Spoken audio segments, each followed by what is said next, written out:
Good morning students. कल देखो मैंने ये बताया था आपको अनस्टेट मसल्स, कार्डियक मसल्स, ठीक है, ये सब एनिमल टिश्यू चल रहा है हमारा। अब नेक्स्ट इज नर्व टिश्यूज़, ठीक है।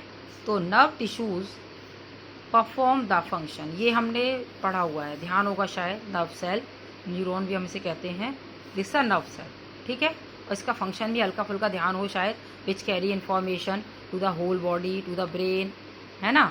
तो nerve tissue performs the function of control and coordination in the body, ठीक है। मेन काम क्या है इसका? Control and coordination.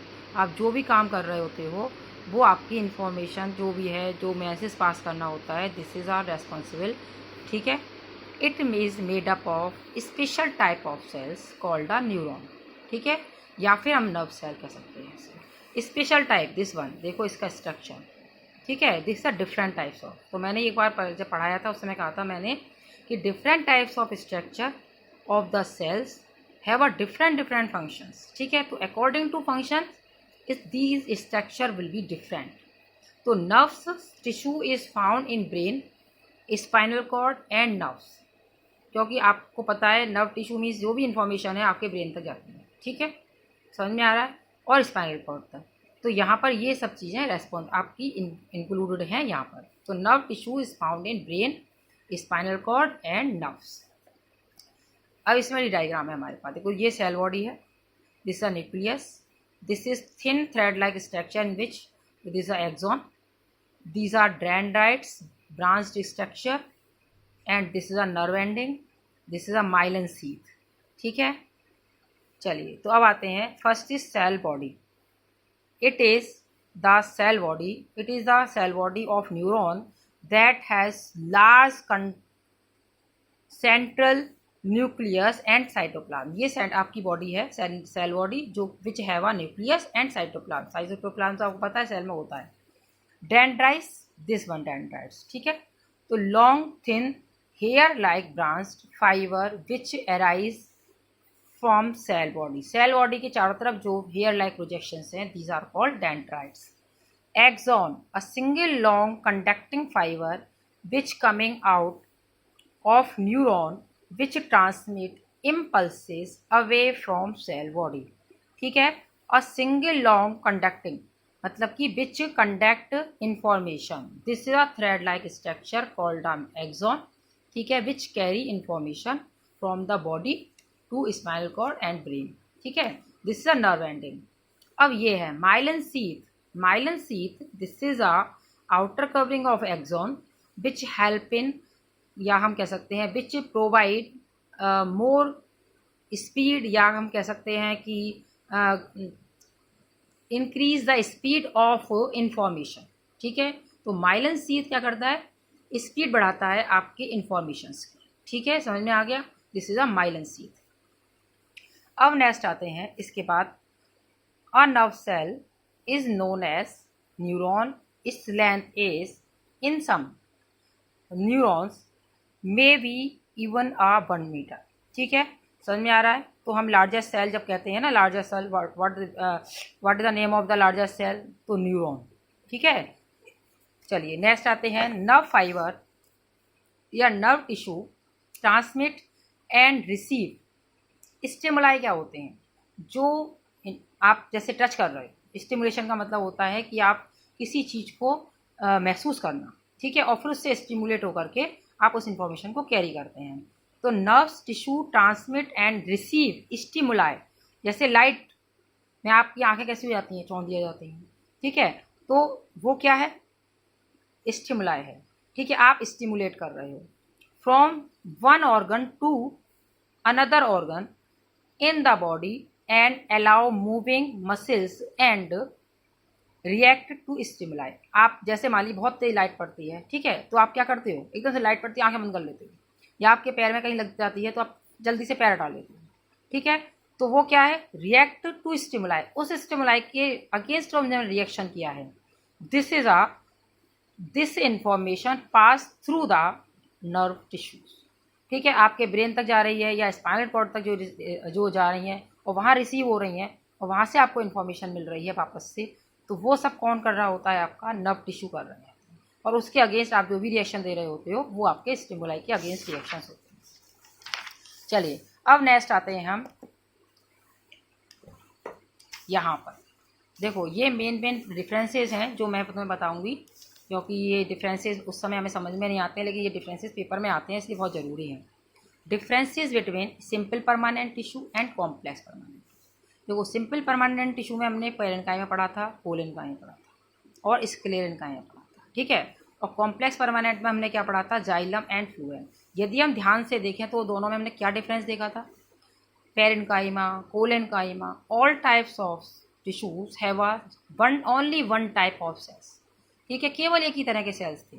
लेकिन कॉम्प्लेक्स परमानेंट टिश्यू में क्या था, more than one type of cells. जैसे मैंने यहाँ बनाया फ्लोएम का डायग्राम, तो इसमें सिप ट्यूब्स भी हैं, कंपेनियन सेल्स भी हैं, ठीक है। तो यही हमने डेफिनेशन नीचे दी हुई है, one type of cell perform one function, मतलब सिंगल फंक्शन, एक ही फंक्शन करते हैं एक ही तरह के सेल्स मिलकर के, उनको कहते हैं हम सिंपल परमानेंट टिश्यू।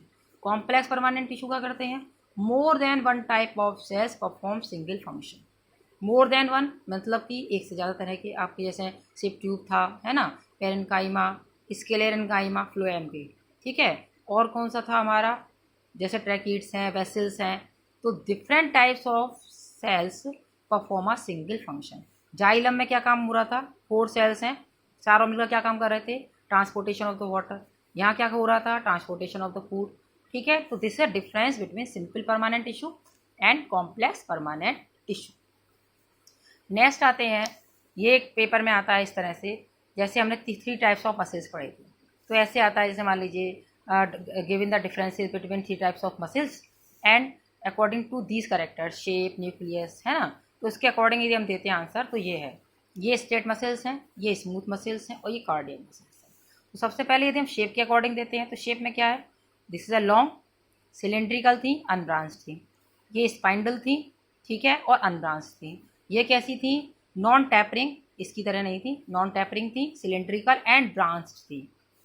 अब न्यूक्लियस के बेस पे डिफरेंस करते हैं। मल्टी न्यूक्लिएट था, डायग्राम ध्यान आ रहा होगा, मल्टी न्यूक्लिएट, ये यूनी न्यूक्लिएट था, इस तरह का स्ट्रक्चर था, सिंगल न्यूक्लियस था। 1 और 2, 1 या 2 न्यूक्लियाई हो सकते हैं, ठीक है। अब इसके बाद लोकेशन, स्ट्रेट मसल्स, ठीक है, ये कहाँ मिल रही थी, हैंड्स एंड लेग्स, ये लोकेशन हो गया, कहाँ मिलती हैं, इस बेस पर हम डिफरेंस दे रहे हैं, लोकेशन के बेस पे, ठीक है, हैंड एंड लेग्स, ठीक है। दूसरा क्या है, smooth muscles, ball of stomach, intestine and cardiac muscles in heart only. Next is functions. तो फंक्शन में जैसे वर्क अपॉन आवर विल, मैंने उस समय बताया था, straight muscles means work hour will, जैसे हम चाहते हैं तो ही काम होता है, हैंड है, लेग्स हैं, ठीक है। तो इसमें हमारे अकॉर्डिंग ये फंक्शन कर रहे होते हैं। इसका फंक्शन क्या था, स्मूथ मसल्स का, नॉट अंडर आवर विल, ये हमारे अकॉर्डिंग काम नहीं करते। जैसे स्टमक है, स्टमक में डाइजेशन होता है, आपके अकॉर्डिंग तो नहीं चल रहा ना, ठीक है। Intestine absorb the digestive food, it this is not according to you, okay. तो ऐसे जैसे फॉर एग्जांपल यूरिनरी ब्लैडर है ना, लंग्स, तो आप रेस्पायर कर रहे हो, नॉट अकॉर्डिंग टू यू, ठीक है, दिस इज ऑटोमेटिकली। अब नेक्स्ट आते हैं, in heart rhythmic movement, rhythmic मतलब रिदम, एक रिदम में एक मूवमेंट करता है, contract and relax through out life, always, हमेशा रिदमिक मूवमेंट चलता रहता है। रिदमिक मतलब कंटिन्यूसली मूवमेंट, ठीक है, एक रिदम में, ऐसा नहीं है कि बहुत रिदम हर बार अलग अलग होती है ना, म्यूजिक पढ़ते हैं ना रिदम अपन। तो rhythmic movement, contract and relaxation through out life, how all over life आपका ये जो है वो मूवमेंट करते रहते हैं। This is a different cardiac muscles. Last stage हमारी, अब ये चैप्टर फिनिश हो जाएगा, epithelial tissues and connective tissues. देखो एपिथेलियल मैंने ये कहा था, this is different from connective tissue, ठीक, ये भी बहुत तरह के होते हैं, ये भी बहुत तरह के होते हैं। तो epithelial tissue, one type of cells perform one function, ठीक है। एपिथेलियल टिश्यू कौन से हैं, जिसमें कि only one type of cells perform a single function. जैसे इसमें तो बताया था मैंने, बिल्कुल वही कंडीशन यहाँ होती है कि one type of sales only, ठीक है, परफॉर्म सिंगल फंक्शन। जैसे for example covering of the skin, तो एक ही तरह के सेल्स होते हैं और आपको प्रोटेक्शन दे रहे होते हैं। यहाँ पर क्या होता है, more than one type of cells perform single function, जैसे blood. More than one type of cells जैसे आरबीसी, डब्ल्यूबीसी, प्लेटलेट्स, प्लाज्मा, ये सब डिफरेंट टाइप्स ऑफ हैं, ठीक है, बट काम एक ही कर रहे हैं। क्या काम कर रहे होते हैं, ट्रांसफर ऑफ द मटेरियल्स, ठीक है।